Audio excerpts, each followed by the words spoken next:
So hello everybody. तो इस video में हम लोग करने वाले हैं जितने भी वनडे एग्ज़ाम होते हैं उसमें भी जितने भी हिस्ट्री के महत्वपूर्ण सवाल पूछे जाते हैं उससे जितने भी सवाल बन पाए हैं वो मैंने बनाए हैं। मतलब ये एनसीईआरटी सार के ऊपर बेस्ड है।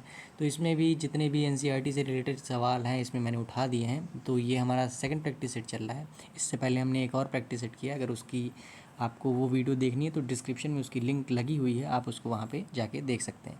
ठीक है, तो चलिए आगे बढ़ते हैं।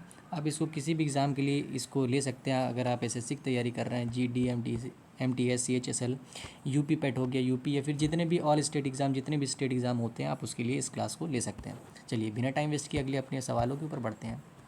देखिए यहाँ पे पहला प्रश्न आ जाता है कि सर्वप्रथम 1837 ईस्वी में अशोक के अभिलेख को किसके द्वारा पढ़ा गया?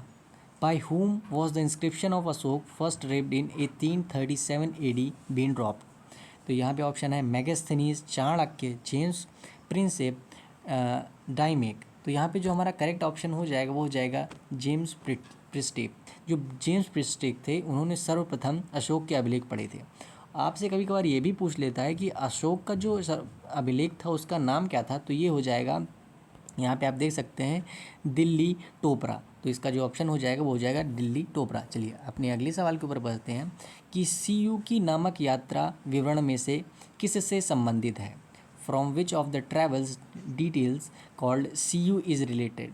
यहाँ पे है ऑप्शन है फयान से, मेगस्तनीस से, अल्बुरुस से, हेनसांग से। तो यहाँ पे जो इसका करेक्ट ऑप्शन हो जाएगा वो हो जाएगा हेनसांग से। इसमें और पूछ लेता है कि हेनसांग भारत कब आया था?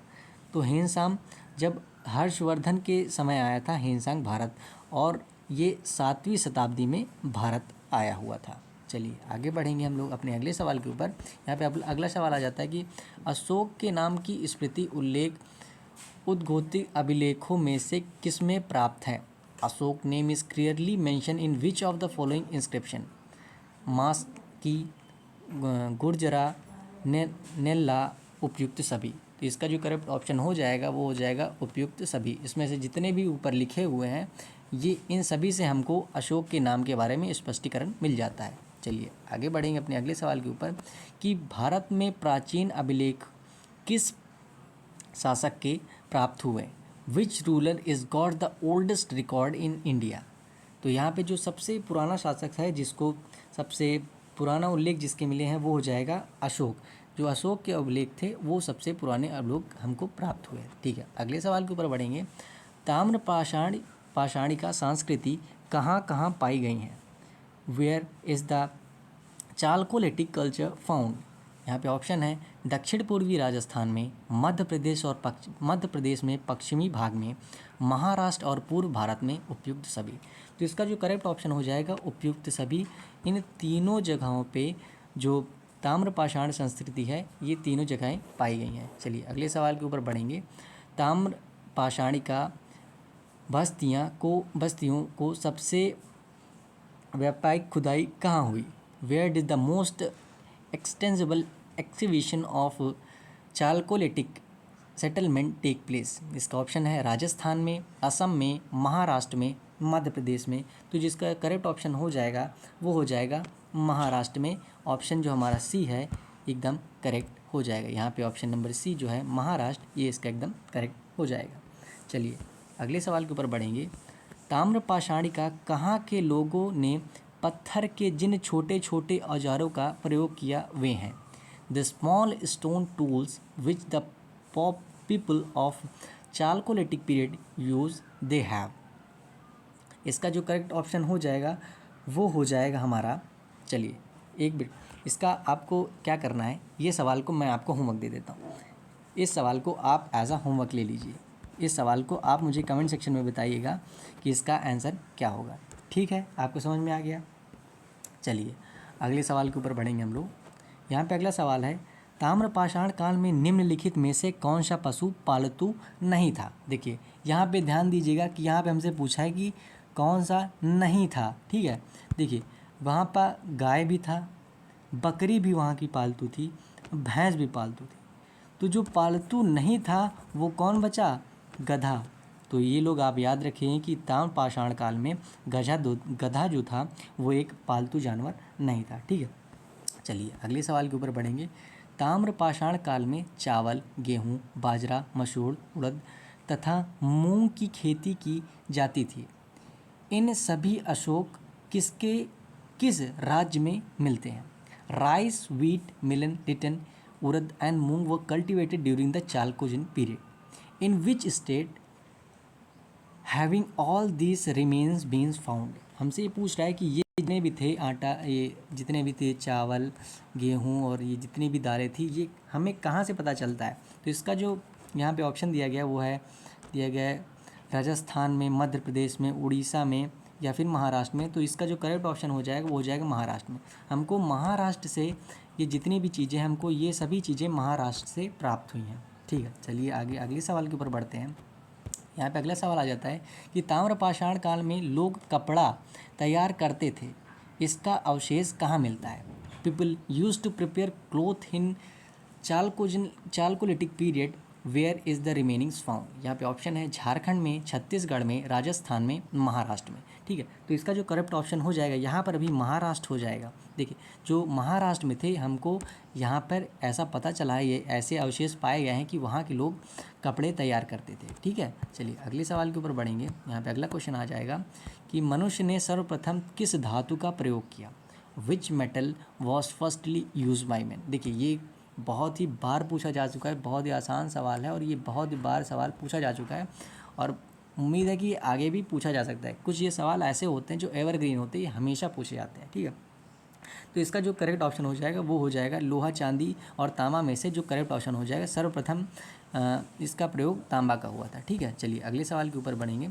पश्चिम मध्य प्रदेश में नर्मदा नदी के तट पर किस ताम्रपाषाण संस्कृति का विकास हुआ? Which copper plant is situated on the bank of river Nalanda in west Madhya प्रदेश?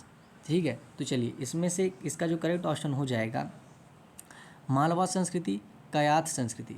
इन दोनों, ये दोनों जो संस्कृतियाँ थी, ये दोनों ही पाई गई, तो दोनों सही हैं। ऊपर वाले जो दिए गए ऑप्शन हैं वो दोनों सही है। ठीक है, चलिए आगे बढ़ेंगे कि निम्नलिखित में से किस संस्कृति को बनास संस्कृति कहते हैं? Which of the following culture is also known as Banas culture? ठीक है, तो इसका जो करेक्ट ऑप्शन हो जाएगा वो हो जाएगा आहार संस्कृति। जो आहार संस्कृति होती है उसको हम लोग बनास कल्चर भी बोलते हैं। ठीक है, तो चलिए अगले क्वेश्चन के ऊपर बढ़ेंगे। तांबे के साथ साथ पत्थर के उपकरण के साक्ष्य अग्निकुंड के साक्ष्य कहाँ से प्राप्त हुए? Evidences of stone tools along with the copper is found in the fire pit, where has the evidence come from? हमको ऐसा कहाँ से प्राप्त होता है? यहाँ पे ऑप्शन है बलाथल से, उदयपुर से, बैराट से या फिर राजस्थान से। ठीक है, तो इसका जो करेक्ट ऑप्शन हो जाएगा वो हो जाएगा राजस्थान, गिलुंडा राजस्थान, हमें इसके अभिलेख यहाँ से मिले थे। ठीक है, अगले क्वेश्चंस के ऊपर बढ़ेंगे कि मोहनजोदड़ो में सबसे बड़ी इमारत कौन सी थी? ये काफ़ी महत्वपूर्ण सवाल है, काफ़ी बार पूछा जा चुका है, तो इसको आप लोग अच्छे से एक बार ध्यान से देख लेंगे अगर। और मैं यही कहूँगा कि आप लोग कॉपी पेन लेके बैठे हैं और जितना भी सवाल मैं आपको कराऊँ उससे एक नोट्स बनाते रहें ताकि एक बेहतरीन नोट्स आपके पास हो जाए। ठीक है, देखिए इसमें जो पुरानी बिल्डिंग थी, सबसे पुरानी इमारत है मोहनजोदड़ो की, वो कौन सी है? इसमें सभी लोग बताएंगे ऑप्शन ए, बी, सी में से कौन सा सही है। ठीक है, इसका जो है ये अन्नागार है वो इसका एकदम करेक्ट ऑप्शन हो जाएगा। चलिए अगले सवाल के ऊपर बढ़ेंगे कि सिंधु घाटी सभ्यता का कौन सा स्थान भारत में स्थित है? Which place of Indus valley civilization is located in India? देखिए जितने भी सवाल आपको मैं अभी करवा रहा हूँ ये सारे प्रीवियस ईयर क्वेश्चन हैं, ये सारे पूछे जा चुके हुए क्वेश्चन हैं। आप लोग खुद भी महसूस कर सकते हैं, काफ़ी परीक्षाओं में पूछे जाते हैं, तो ये बहुत ही महत्वपूर्ण सवाल हैं, तो आप लोग इसको अच्छे से याद कर लीजिए। तो यहाँ पे ऑप्शंस है हड़प्पा, मोहनजोदड़ो, लोथल, उपयुक्त सभी में से कोई नहीं। ठीक है, तो इसका जो करेक्ट ऑप्शन हो जाएगा वो हो जाएगा लोथल। ठीक है, चलिए अगले सवाल के ऊपर बढ़ेंगे कि सिंधु घाटी सभ्यता कौन सा स्थान वर्तमान में पाकिस्तान में स्थित है? Which side of Indus valley civilization is presently located in Pakistan? Kalibangan, Harappa, लोयल या फिर आल मंगापुर, ठीक है। तो इसका जो हो जाएगा ये लोथल जो है, लोयल, जो इसका करेक्ट ऑप्शन हो जाएगा वो लोथल हो जाएगा। यहाँ पे ये था हो जाएगा, ये लोयल नहीं, ये लोथल है, ठीक है। तो आप लोग इसको ध्यान से देख लीजिएगा थोड़ा। चलिए अगले सवाल के ऊपर बढ़ेंगे कि सिंधु घाटी के लोग किसकी पूजा करते थे। Home did the people of Indian valley worship, Pashupati की, इंद्र और वणु की, ब्रह्मा की, या फिर विष्णु की। तो इसका जो करेक्ट ऑप्शन हो जाएगा वो हो जाएगा पशुपति की, ठीक है। तो इसको आप लोग ध्यान रखेंगे। अगला सवाल है कि सिंधु सभ्यता के लोग किस धातु से उपरिचित थे। Which metal was unfamiliar to the people of India civilization. हमसे ये पूछ रहा है कि वहाँ के लोग किस धातु के बारे में नहीं जानते, तांबा, सोना, या फिर रोटी, या फिर लोहा। तो यहाँ पे जो हो जाएगा लोहा, इस धातु से ये लोग अवगत नहीं थे। यहाँ पे ये हो जाएगा, यहाँ पे है चांदी, ठीक है। चलिए अगला सवाल देखते हैं हम लोग कि सिंधु घाटी सभ्यता किस देश में है। In which country is Indus valley civilization situated. Bharat, Pakistan, Vietnam, या फिर अफ़गानिस्तान। तो इसका जो करेक्ट ऑप्शन हो जाएगा अफ़गानिस्तान। जो अफ़गानिस्तान में है वहाँ पे है इंडस वैली सिविलाइजेशन लोकेटेड, ठीक है। चलिए अगले सवाल के ऊपर बढ़ते हैं कि सैंधव सभ्यता का महान स्नान गृह कहाँ पर प्राप्त हुआ है। From where the greatest bath of Indus valley civilization found. Mohenjodaro से, हड़प्पा से, लोथल से, या फिर कालीबंगा से। तो इसका जो करेक्ट ऑप्शन हो जाएगा वो हो जाएगा मोहनजोदड़ो से, ठीक है। तो ये कुछ महत्वपूर्ण सवाल थे। तो वीडियो पसंद आई हो तो हमारे इस वीडियो को लाइक कर दीजिएगा, और अगर इसी प्रकार के आपको तैयारी करने में आपको महत्वपूर्ण लगे तो इस चैनल को एक सब्सक्राइब भी कर लीजिएगा, ठीक है। तो ये पूरा आपको यहाँ पे हमने करवा दिया है, देख सकते हैं आप लोग, ठीक है। तो चलिए मिलते हैं अगली वीडियो में। इसी प्रकार के सवाल मैं आपके लिए लेके आता रहूँगा, तो आपकी तैयारी अच्छी हो जाए। ओके, तब तक के लिए मिलते हैं अगली वीडियो में, तब तक के लिए जय हिंद।